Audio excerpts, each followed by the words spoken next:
há momentos em que os seus recursos acabam, que tudo que você conhece não traz esperança para você. Você chega no fim da linha, no fundo do poço. Nesta hora, e mesmo assim, você ainda pode ter esperança. O texto que nós vamos ler fala sobre isso. Abra sua Bíblia em Lucas, capítulo 5, versos 12 a 16.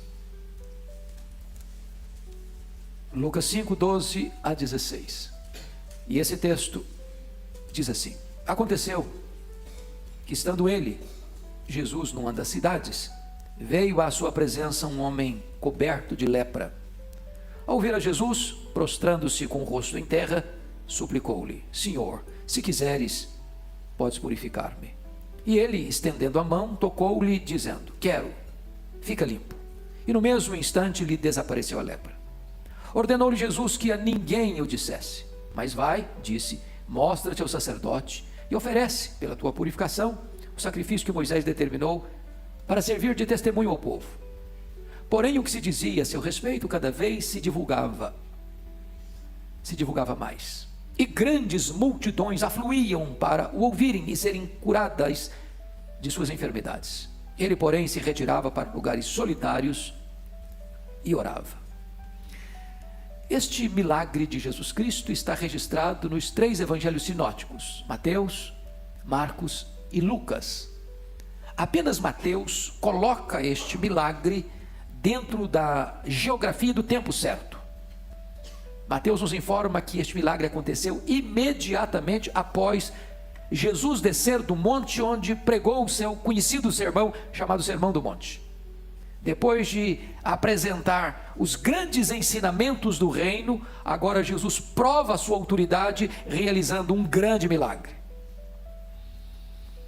Muito provavelmente deve ter sido em Cafarnaum ou outra cidade às margens do mar da Galileia, uma vez que este monte ficava exatamente defronte do mar da Galileia.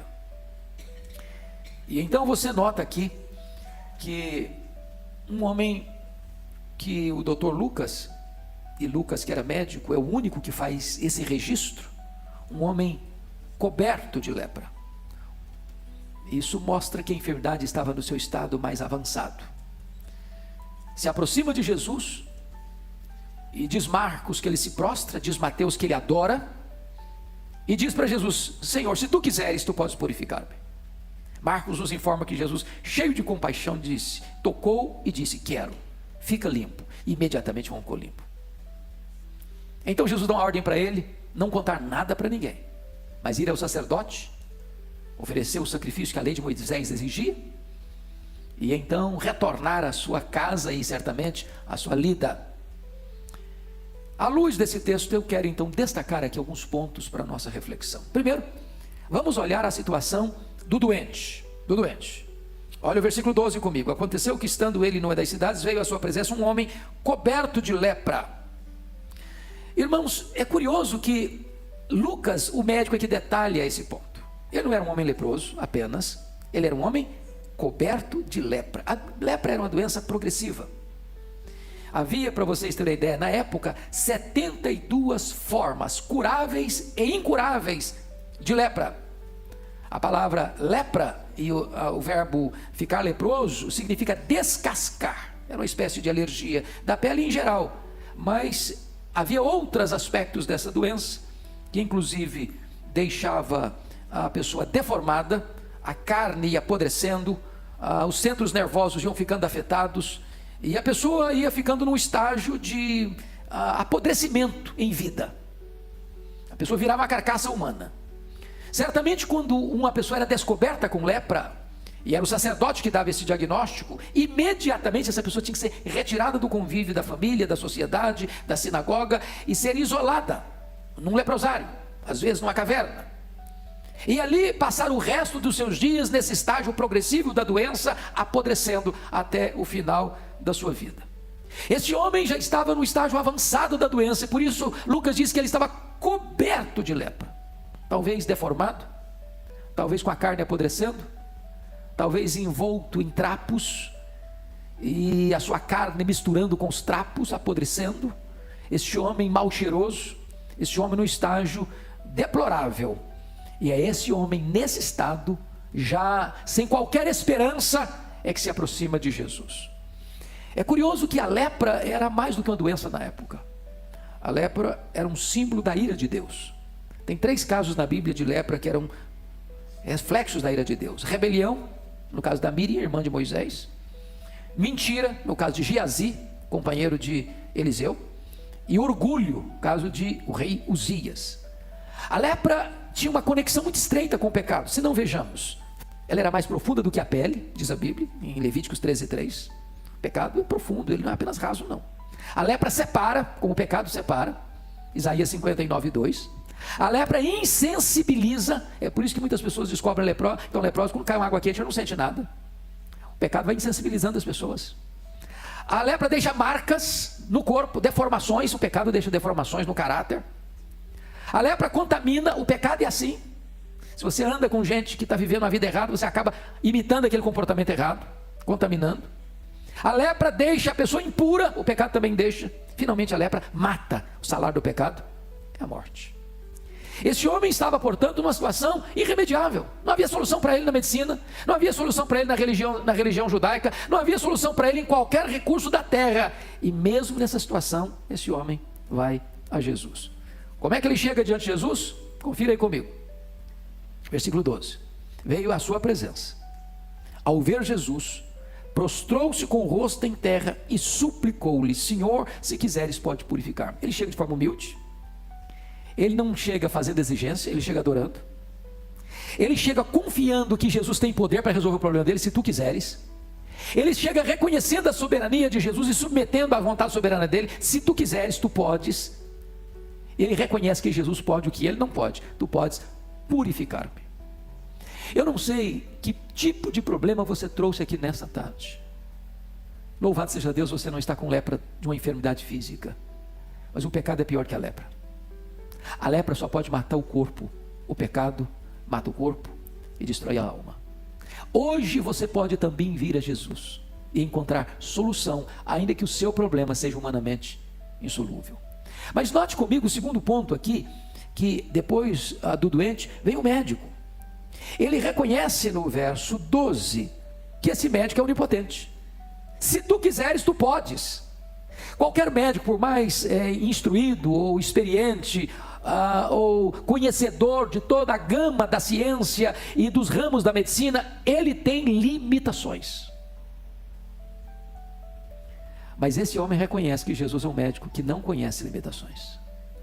Ele não sabe o que é causa perdida. Ele não sabe o que é problema insolúvel. Ele não sabe o que é uma vida irrecuperável. Ele não sabe o que é um pecado que não possa receber perdão, onde há quebrantamento e arrependimento. Então ele vai a Jesus. Agora notem comigo o médico no versículo de número 13. E ele, Jesus, estendendo a mão, tocou-lhe dizendo: quero, fica limpo. É curioso que um leproso não podia ser tocado. Se um puro tocasse um leproso, o puro tornava-se impuro. Mas Jesus, sendo puro, toca o impuro e não fica impuro, mas torna o impuro puro. Ele muda o quadro, ele reverte a situação. Mas Marcos nos informa que o Senhor Jesus toma 2 atitudes. Primeiro, ele se compadece daquele homem. Segundo, ele toca aquele homem. Por que Jesus toca aquele homem? Por que Jesus não o cura à distância como curou os outros 10 leprosos? Para mostrar uma coisa para nós: Jesus é capaz não apenas de curar a sua enfermidade, ele é capaz de se compadecer de você. Ele é capaz de sentir a sua dor. Ele é capaz de se identificar com você no seu sofrimento. Ele é capaz de dar um passo a mais e além e dizer o seguinte: mesmo que você esteja apodrecendo, como aquele homem estava apodrecendo, eu me importo com você. Para mim você tem valor, para mim você é importante. A palavra tocar na língua grega aqui não é apenas um toque de leve e sem, até com repulso, até como às vezes você e eu fazemos. Uma pessoa chega para pedir uma esmola para você, ela está tão suja, tão maltrapilha, tão mal cheirosa, que você é capaz de abrir o vidro do seu carro e dar uma moeda, um dinheiro, mas evitando que a pessoa toque na sua mão ou aperte a sua mão. Ou nunca aconteceu isso com você? A palavra toque aqui é no sentido de uma espécie de abraço. É como se Jesus tivesse envolvido aquele homem mal cheiroso, apodrecendo. Dizer, eu me importo com você. Eu quero curar não só a sua doença, eu quero curar a sua alma, eu quero curar suas emoções, eu quero curar sua autoestima achatada, eu quero curar seu complexo de inferioridade, eu quero curar os traumas da sua mente, das suas emoções, da sua alma, da sua vida. Veja mais o que esse médico faz. Além de tocar esse homem, Jesus responde para ele assim: quero, se tu quiseres. Jesus responde: eu quero. E Jesus diz: fica limpo. A medicina da época não podia falar isso, a religião da época não podia falar isso, os sacerdotes da época não podiam falar isso. Eles podiam só identificar e diagnosticar a doença, mas eles não tinham poder para curar a doença. Pois Jesus é o médico dos médicos, pois Jesus é aquele que resolve o seu problema que nenhuma outra pessoa pode resolver. É aquele que pega você na situação mais adversa da vida e diz: para você não tem saída na sua família, na medicina, na psicologia, nas filosofias humanas, na religiosidade humana, mas aquilo que os homens não podem fazer por você, eu posso fazer e vou fazer e faço agora. Fica limpo, fica limpo. A terceira coisa que eu chamo a sua atenção aqui no texto é a cura. Veja você comigo, por gentileza, no versículo 13. Está escrito assim: e no mesmo instante lhe desapareceu a lepra. A lepra era uma coisa tão grave lá naquele primeiro século, que a cura de um leproso era considerada pelos judeus uma ressurreição. Quando alguém ficava leproso, já podia assinar o atestado de óbito, só precisava marcar o dia. Não dá para marcar o dia, mas o atestado de óbito já podia ser assinado. Não era reversível essa doença, era impossível que alguém pudesse ser curado de uma maneira natural da medicina. E o texto nos informa que não foi depois de uma semana, nem foi depois de um mês, não foi depois de um ano, não foi depois de um tratamento longo. Diz o texto que imediatamente o homem ficou curado, lhe desapareceu a lepra. Mas isso implica outras coisas, irmãos. Isso implica que aquele homem, se já estava todo coberto de lepra, ele já estava deformado. Certamente as cartilagens não existiam mais. O nariz, as orelhas, os lábios, a ponta dos dedos, tudo isso estava já contaminado, tudo isso já estava deformado. E Jesus refaz esse homem, Jesus repagina esse homem, Jesus devolve esse homem o seu estado anterior. Jesus faz um milagre pleno e completo, não só fazendo com que a enfermidade desaparecesse, mas o seu corpo fosse restituído e restabelecido. Eu quero dizer para você que a sua cura hoje pode ser completa. Eu quero dizer hoje para você que, por pior que seja a situação que você entrou aqui, com seus dramas, com as suas angústias, com seus traumas, com os seus recalques, com as suas dores, com os seus pecados, com as suas mazelas, com as suas quedas, com os seus fracassos, Jesus está aqui hoje e Ele é poderoso para reverter a situação mais difícil da sua vida e trazer para você cura completa, libertação plena. Libertação plena. Mas há uma outra coisa que eu quero destacar no texto. Veja comigo o que Jesus disse para ele no verso 14, é o testemunho. Ordenou-lhe Jesus que a ninguém o dissesse, mas vai e disse: mostra-te ao sacerdote e oferece pela tua purificação o sacrifício que Moisés determinou para servir de testemunho ao povo. Jesus dá duas ordens para ele, uma compreensível, outra parece que não. Imagine uma pessoa que está sentenciada à morte, é curada, é restabelecida, e agora quem o curou diz: não conta nada para ninguém não. Ele não conseguiu cumprir essa ordem, ele contou para todo mundo, ele saiu propalando isso.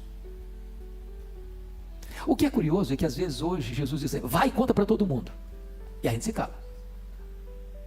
Hoje o pastor Ival disse aqui que 93% dos crentes hoje nunca levaram uma pessoa a Cristo.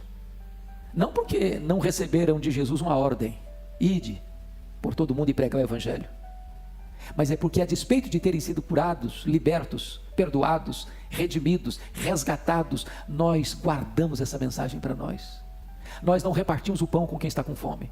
Nós temos o remédio e nós omitimos o remédio. Nós temos a saída para as pessoas, apresentar o evangelho e nós nos acovardamos. Este homem foi proibido de falar e ele falou. Mas quando Jesus vai e disse assim: vai lá, oferece o sacrifício ao sacerdote, o que Jesus está dizendo isso? Ele não estava curado? Claro que estava curado. O que Jesus está fazendo é protegendo esse homem. Se esse homem retornasse desse local para sua casa, ele poderia ser rejeitado. As pessoas podiam olhar para ele com censura, com milindres. Era o sacerdote que dava o diagnóstico da doença e era o sacerdote que liberava a pessoa da doença. Não, está curado, pode voltar.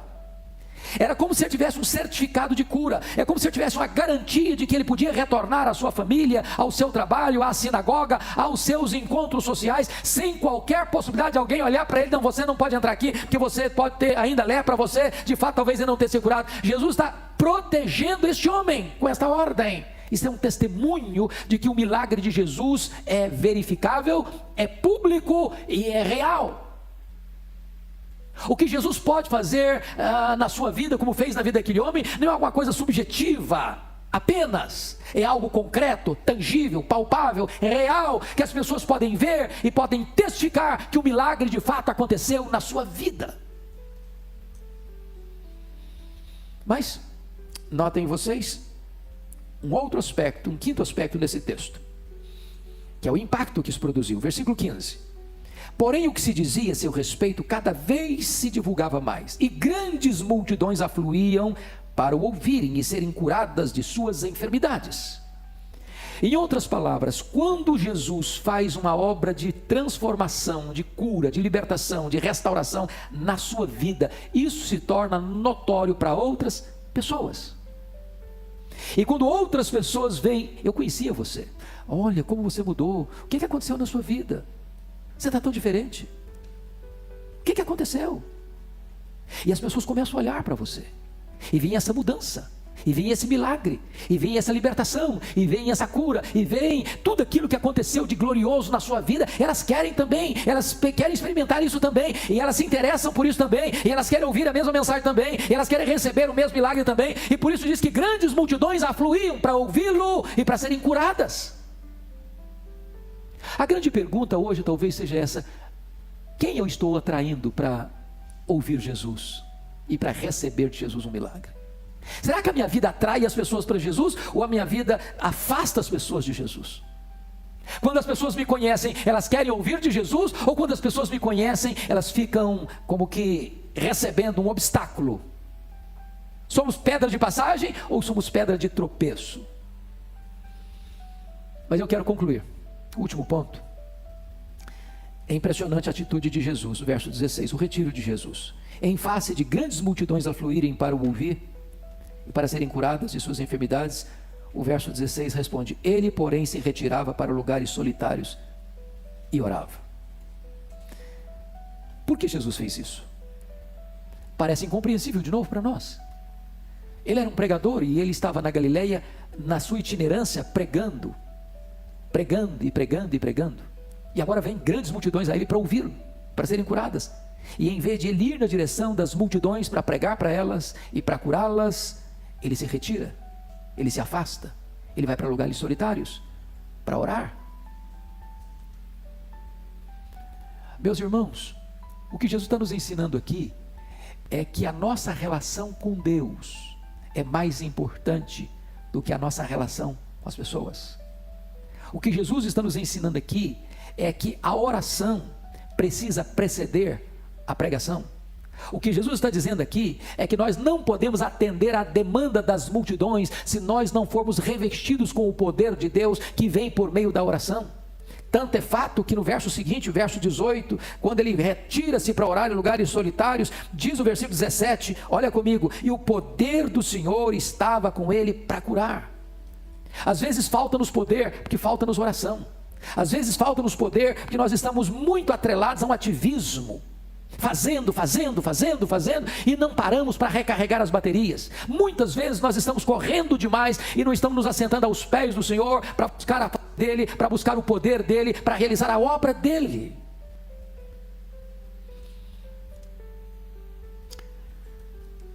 Eu quero dizer para você que Jesus é o mesmo.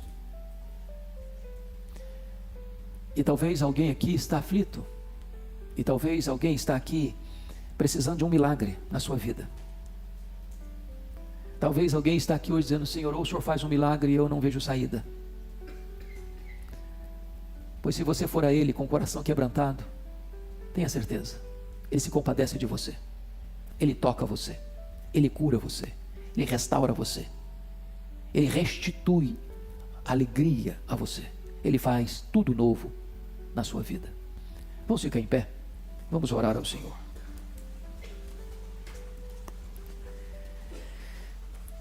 Deus, nós te agradecemos, porque este episódio ocorrido no ministério de Jesus é para nós um espelho daquilo que tu podes fazer ainda hoje.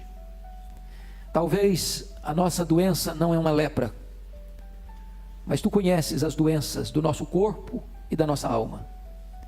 Tu conheces aquelas áreas da nossa vida que foram manchadas, que foram destruídas, que têm sinais de morte, e que existe um avanço galopante do mal em ação.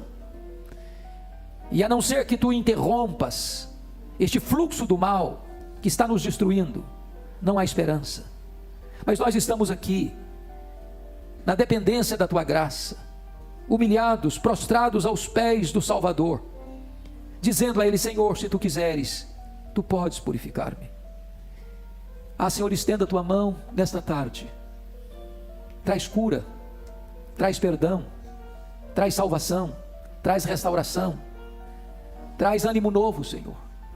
Levanta o caído, ergue o prostrado, tira da caverna da morte aquele que está indo a passos largos para uma perdição eterna, e traz esperança para os desesperançados, em nome de Jesus e para a glória de Jesus.